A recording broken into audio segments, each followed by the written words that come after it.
Bon, aujourd'hui, une vidéo un petit peu deux en un, où je vais aborder en même temps les acteurs de crise et les vrais maîtres de Macron. Alors, les vrais maîtres de Macron, communément, on nous ressort tout le temps la même liste. Bernard Arnault, Xavier Niel, etc. Et Pati et Pata. Ça, c'est totalement faux. Alors que ces gens soutiennent Macron, c'est tout à fait logique, hein, ils sont en haut de l'échelle de la pyramide sociale en France, donc ce sont des soutiens naturels de Macron, d'autant qu'il y a des liens un peu personnels, notamment entre Brigitte Macron et la femme de Bernard Arnault, puisque il se trouve que Brigitte Macron était prof dans un lycée privé très chic de Paris, où elle a été la prof de français des enfants Arnault. Et par la suite, Madame Arnault a joué un gros rôle dans le relooking de Brigitte Macron. Alors, qu'est-ce qui se passe? Les acteurs de crise, effectivement, euh, je pense qu'il y a quand même un certain nombre de gens qui ont compris comment ça fonctionnait. Et parmi les principaux acteurs de crise, il y a bien entendu Juan Branco. Donc la technique de Juan Branco et puis de son dernier associé, là, Maxime Nicole et autres, ce sont des gens qui sont là pour s'infiltrer dans les mouvements de contestation sociale, les faire patiner, les emmener sur des fausses pistes, et voilà, leur faire perdre du temps et les faire dévier. Alors la technique de Juan Branco et des acteurs de crise, elle est extrêmement simple, hein. Ça s'appelle enfoncer des portes ouvertes. Ça veut dire jouer les dénonciateurs sur des choses que tout le monde connaît, hein, donc et alors son bouquin Crépuscule est un coup de génie parce que il est le seul à avoir fait un livre, donc il risque de rester dans l'histoire comme celui qui aura dénoncé les choses. Son livre n'est qu'une laborieuse compilation de faits que tout le monde connaît, donc il n'y a aucune révélation dans son livre. Alors nous dire que les bourgeois se tiennent les coudes, expliquez-moi en quoi ça explique quoi que ce soit. Donc Juan Branco, c'est le modèle, l'archétype de l'acteur de crise, qui est là pour infiltrer et pour affaiblir le mouvement. Et puis comme par hasard, quand on leur parle de franc-maçonnerie ou autre lobby et autres sectes, ah ben non, ça n'existe pas, etc. Puis Nicole là, son perroquet, dit la même chose. Alors, pourquoi ils font ça? Parce qu'effectivement, faut pas aborder les vrais sujets. Et encore que moi, je vais vous dire une chose, la franc-maçonnerie joue un rôle extrêmement mineur dans le parcours de Macron. Moi, j'aime pas trop qu'on parle de franc-maçonnerie parce que c'est réduire la bourgeoisie à un micro-événement, parce qu'il y a énormément de cercles de pouvoir. Et la franc-maçonnerie n'en est qu'un seul. Et l'avènement de Macron, ça se joue beaucoup, beaucoup, beaucoup plus haut. Et ça se joue notamment auprès des groupes les plus puissants, c'est-à-dire Bilderberg, Trilatéral, etc. C'est-à-dire les groupes qui sont générés par l'Empire. Et pas du tout les Xavier Niel ou le Grand Orient ou que sais-je. Ça, c'est microscopique. Alors, bien entendu, ils soutiennent Macron, mais c'est faire une fausse route que de se polariser là-dedans. Donc moi, le conseil que je donne, notamment aux Gilets jaunes, arrêtez de parler de franc-maçonnerie, parce que vous d'une part, vous décrédibilisez un peu, parce que quelque part, on peut vous dire aussi, ah oui, donc vous êtes les mêmes, vous dénoncez les juifs et les francs-maçons, etc.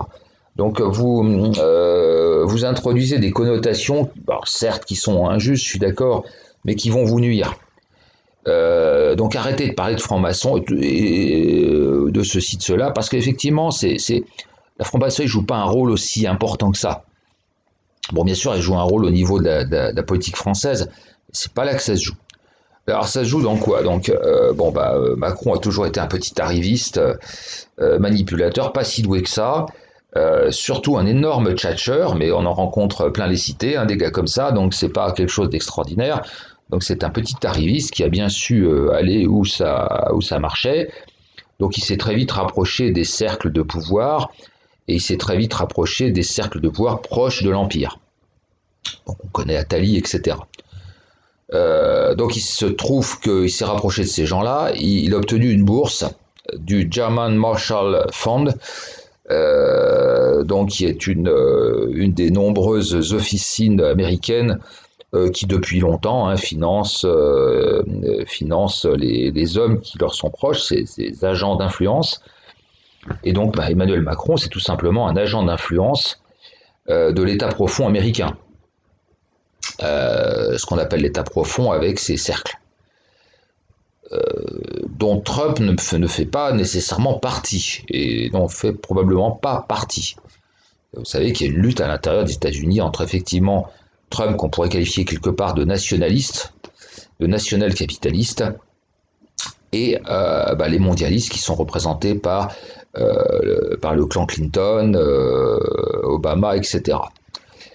De tout temps, les Américains ont créé des bourses. On sait qu'ils ont financé notamment des syndicats comme Force ouvrière. Ils ont facilité la scission de la CGT. Enfin voilà, ils ont un tas d'officines qui donnent des bourses. Donc Macron a obtenu une bourse. Il est allé aux États-Unis.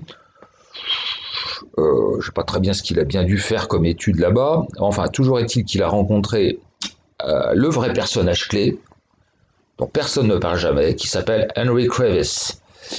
Donc c'est un des personnages les plus puissants de la planète. Donc il habite à Manhattan. Il est président d'un des 3 plus gros fonds d'investissement mondiaux qui s'appelle KKR. Donc ça, c'est un des vrais maîtres du monde. Membre du Bilderberg. Et puis aussi de la French American Foundation. Voilà, donc ça, c'est les grands organes de domination mondiale.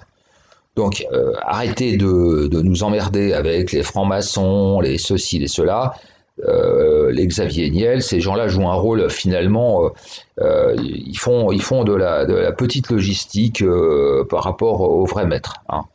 Donc bon, très clairement, Macron est un homme de l'État profond américain. Voilà, donc ça c'est très très très simple. Alors ça va beaucoup plus loin parce que KKR, vous savez, maintenant c'est tellement puissant que ce sont des États dans l'État.